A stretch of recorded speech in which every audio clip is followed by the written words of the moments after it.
कैसे हो आप सब। मेरा नाम है शुभ शुक्ला और आप लोग देख रहे हैं क्लासरूम बड़ी विद शुभ। इस चैनल में आपका फिर से स्वागत है। तो दोस्तों, आज हम लोग पढ़ने जा रहे हैं चैप्टर 4 के सिनॉप्सिस, जैसे कि पॉइंट्स टू रिमेंबर और fill up, true false, matching. तो चलिए दोस्तों, बिना देरी करे जल्दी से वीडियो को स्टार्ट करते हैं। तो दोस्तों, यहाँ पर हमने अपना चैप्टर 4 का सिनॉप्सिस खोलिया। अब चलिए, अब हम इसको पढ़ते हैं।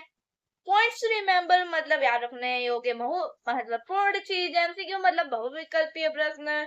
फिलअप का मतलब रिक्त स्थान भरें। ट्रू फॉल्स का मतलब सही या गलत। मैचिंग का मतलब मिलान करें। क्वेश्चन आंसर का मतलब प्रश्नों। तो चलिए अब हम अपने पॉइंट्स टू रिमेंबर को पढ़ते हैं। By 6th or 7th century BCE, some early Janapadas combined to transform into a large political units called Mahajanapadas। मतलब 6ठी या 7वीं शताब्दी ईसा पूर्व तक नए शुरुआती जनपदों ने मिलकर बड़े राजनीतिक इकाइयों का रूप ले लिया, जिन्हें महाजनपद कहा गया। Most powerful Mahajanapada among the new political units were Avanti, Kosala, Vatsa and Magधा।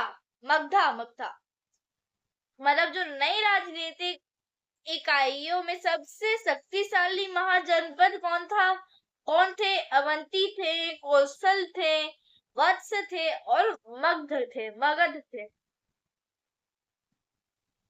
Each janpada had an assembly or council which was called सभा समिति। मतलब प्रत्येक जनपद की एक सभा या परिषद होती थी, जिन्हें सभा या और समिति कहा जाता था। एमसीक्यू मतलब बहुविकल्पीय प्रश्न। Question number 1, India's first urbanization is। अब हमें यहाँ बताना है कि भारत की सबसे पहली अर्बनाइजेशन कौन थी। इसका आंसर है बी, इंडस वैली सिविलाइजेशन। ये देखो, अब अपना जो अगला क्वेश्चन है वो है अपना भारत का पहला शहरीकरण टेस्ट है।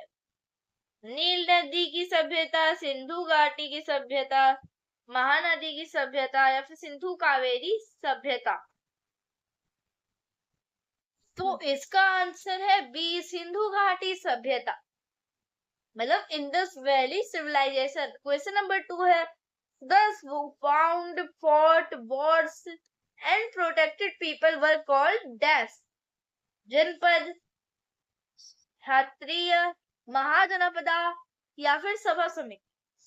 मतलब जो लोग खोज करते थे, युद्ध लड़ते थे और लोगों की रक्षा करते थे, उन्हें डैश कहा जाता था। जनपद, क्षत्रिय, महाजनपद या फिर सभा समिति। इसका आंसर है क्षत्रिय। अब क्वेश्चन नंबर 3 है अपना, the varna caste system had a deep impact on dash. मतलब ये जो वर्ना जाति सिस्टम था, इसने एक डीप इम्पैक्ट डाला था। ऑप्शन ए है क्षत्रिय, ऑप्शन बी है समिति, ऑप्शन सी है इंडियन सोसाइटी, ऑप्शन डी है कौन सी। मतलब वर्ण जाति व्यवस्था का गहरा प्रभाव डैश पर पड़ा था। क्षत्रिय, समिति, भारतीय समाज या फिर परिषद। इसका आंसर है भारतीय समाज। भारतीय समाज पर मतलब इंडियन सोसाइटी। अब क्वेश्चन नंबर 4 है, the pair of the most powerful mahajanapadas is dash. Aravali, Magadha, Kosala, Avanti, सभा या फिर समिति। मतलब सबसे शक्तिशाली महाजनपदों का युग्म जोड़ा डैश है। अरावली, मगध, कोसाला, अवंती या सभा या फिर समिति। इसका आंसर है option number B, Magadha, Kosala और अवंती। अब क्वेश्चन नंबर 5 जो है वो है अपना, what is the technique of extracting iron from the ground and shaping it called metallurgy, agriculture, harvesting या फिर winnowing। मतलब जमीन से लोहा निकालने और उसे आकार देने की तकनीक को क्या कहा जाता है? धातु विज्ञान मतलब मेटलर्जी, कृषि, कटाई या फिर ओसाई। इसका आंसर है मेटलर्जी मतलब धातु विज्ञान। अब अपना यहाँ पर हम लोग पढ़ेंगे अपना fill in the blanks मतलब रिक्त स्थान। That exist today in form of cities मतलब डैश आज शहरों के रूप में मौजूद है। आंसर है एंशियंट कैपिटल्स मतलब प्राचीन राजधानियां। The word सभा and समिति are found in डैश मतलब सभा और समिति शब्द डैश में मिलता है। इसका आंसर है वेदास में मतलब वेदों में। Question number 3 in the process of urbanization the technique of iron dash was used मतलब शहरीकरण की प्रक्रिया में लोहे लोहे की डैश तकनीक का उपयोग किया जाता था। इसका आंसर है मेटलर्जी मतलब धातु कर्म या फिर धातु विज्ञान। Those whose duty was to protect the country and society were dash मतलब जिनका कर्तव्य देश और समाज की रक्षा करना था वह डैश थे। इसका आंसर है क्षत्रिय थे। और क्वेश्चन नंबर 5 जो है वो है अपना the word caste is used in the context of dots मतलब जाति शब्द का प्रयोग डैश के संदर्भ में किया जाता है। इसका आंसर है वर्ण। अब ट्रू फॉल्स पढ़ेंगे सही गलत। People in the Indus Valley civilization were skilled in the metallurgy of copper and bronze मतलब सिंधु सभ्यता के लोग तांबे और कांसे की धातु कला मेटलर्जी में निपुण थे। इसका आंसर है ट्रू मतलब सत्य।